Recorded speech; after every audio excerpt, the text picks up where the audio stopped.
Hey family, this is your girl Yinkus Pepe. Welcome back to Yinkus Pepe Talks, where we have real conversations about life, faith, relationships, and personal growth.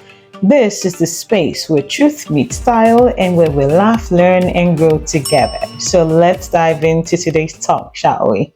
Today we're talking about a topic that so many couples struggle with: the in laws. Yes, the in laws are not the enemy, but they can become one. Now, let's be honest. In laws can be a huge blessing, but they can also be a source of stress if not handled the right way. In fact, in our Nigerian community, some in laws don't even hide it. They will tell you straight up, "We don't like how you married our son or our daughter." But hear me, marriages don't fail only because couples don't love each other.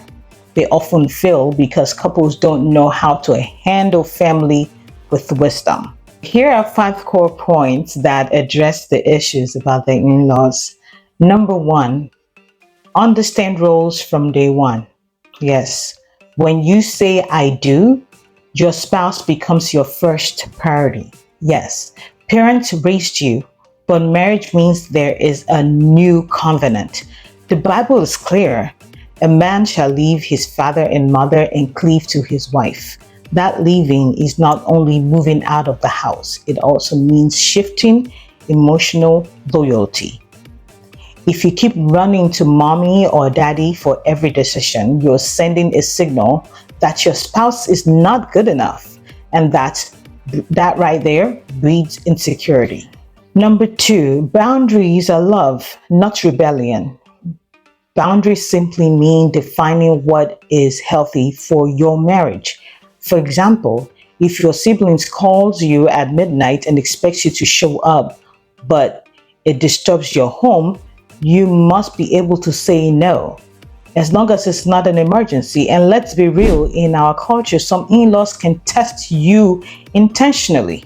That's why boundaries are not about dishonor, they are about balance.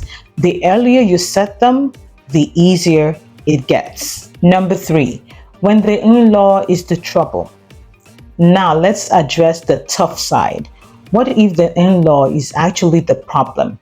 Maybe they're disrespectful, manipulative, or always finding fault. First, don't fight fire with fire. Fighting with your in-law gives them more power. Instead, use wisdom. Respond with calm, keep your dignity, and let your spouse handle it. But here's the twist. Sometimes the in-law only feels bold because your spouse has been speaking ill of you to them. Once you realize this, it's no longer just an in-law issue. It's a marital communication issue. Couples must protect each other in public and correct each other in private.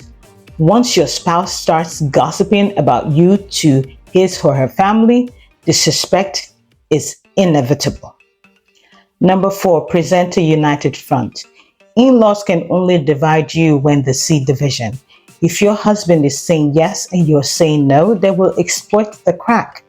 Unity is not just about words, even your silence must agree. And listen, unity is not just about who is right or wrong, it's about deciding together, even if you argue about it later behind closed doors. When family sees consistency, they will eventually back off.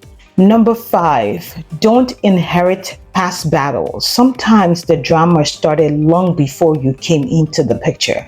Maybe your spouse's family had expectations you never met, or siblings already formed their opinion of you without even knowing you. Don't carry that baggage into your own journey. It takes time for some families to accept change, so give room for growth, but don't compromise your peace. What you tolerate at the beginning becomes the norm, so be firm, consistent, and loving at the same time. In-laws are not automatically enemies. Many of them mean well. But if you and your spouse don't stand together, even good people can become a source of division. So protect your marriage.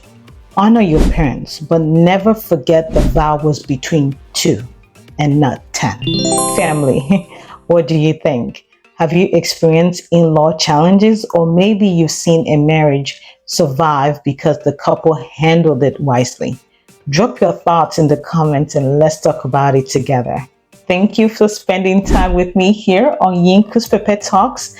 If this inspired you, kindly like, comment, and share. And if this is your first time here, welcome, welcome, welcome.